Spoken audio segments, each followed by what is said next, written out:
Peace, peace, you all. Assalamu alaikum. Omar here. Today is June 4th. It's the shooting of this video.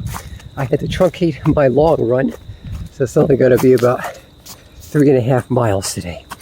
But for those of you guys who may not know me, I am a family man and a middle-aged, moderately fit endurance athlete, a health educator, and a physician assistant, now called a physician associate. So I wanted to talk to you guys about disagreeing with people agreeably. You know, no matter how vehemently opposed you may be to their viewpoint. Now, we have a lot going on in this great nation of ours, in the US. A lot of tribalism, and it's interesting to watch the splintering of those tribes, whether you are depending on what political affiliation you tend to adhere to, what orientation you happen to be in, what religion or ethnicity you happen to find yourself. But even those groups that are, you'd say, well, that's that group. Well, those groups have got subgroups within them, and they're doing a lot of infighting. So it's just very interesting to watch, even in my own profession. But there comes a point at which you have to disagree with people in an agreeable manner. There are people who are doing things to which I'm vehemently opposed. But I have to try as best I can as an individual to stand my ground on my particular principles, and not yield.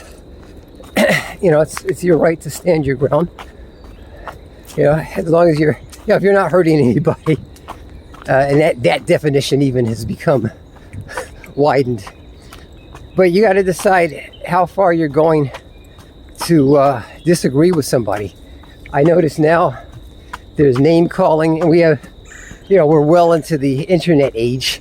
This is probably like the second decade, I would say, of the internet age.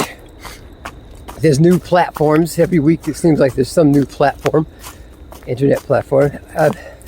And people have got a wider audience. You can reach an international group now. We have translations now. So even if you put out a video about a particular person and their lifestyle and their beliefs or whatever, and it somehow becomes a viral video, somebody in China can read about it because we have translations, Google translations or whatever. Somebody in the Arab states, or someplace thousands of miles away from you. So you got to be careful about what you say about people and what kind of ire you incite against them. I say this as a Ados, African descendant of slaves, because language is important. What you say about a person or a group of people is important. Adolf Hitler, I saw this video about Nazi Germany. He didn't just start off as Adolf Hitler, giving his speeches, don't son, or whatever he was saying, Heil Hitler. It didn't start off like that. It started off as, just very mild speech. And then that mild speech became a little bit more vehement. It became a thing of like, us versus them. Then it became a idea of they're going to destroy them. They're going to destroy us if we don't do something about them.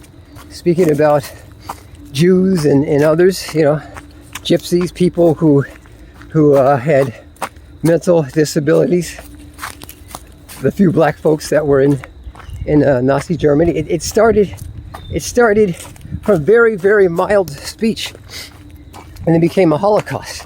So we have to be careful of ourselves as individuals. We have to be careful of what we say about a person. There's stuff that I see on the internet, I'm like, why is that person saying it?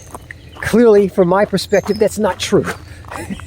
Why are they doing that? Now it's become a movement. Oh, I feel threatened now. They're going to affect my kids. You know, they gotta do something to my wife. I gotta get them. I gotta call the arms and go get them. Well, you know, I try to be careful with what I say on the internet. I'm not monetized, so I don't care about losing monetization. And I only have about 8,500 subscribers after 8 years. So clearly I'm not, you know, a Mr. Beast or a Jake Paul type of guy. You know, I just do these humble little vlogs. All right, so just be wary of you know, what you say and how you say it. You know, sometimes it's best to walk away unless you're literally willing to kill the person, and you know that's gonna be, you're gonna have blood on your hands if you do that. You have to be held accountable. So that's it for now, guys. If you want to be a physician associate like me or a health educator, it's a great profession. It's a great medical profession. You can help people at different capacities. I've been an educator, a lead clinician on things, and I've gotten to do a lot of good. So I'm happy with my career, and yeah, I've gotten to make some pretty good money too. Not a lot, but decent enough for a decent living. So if you want to join me in that, I'm available for mentorship. I wish you guys the best of success in your positive endeavors. Peace.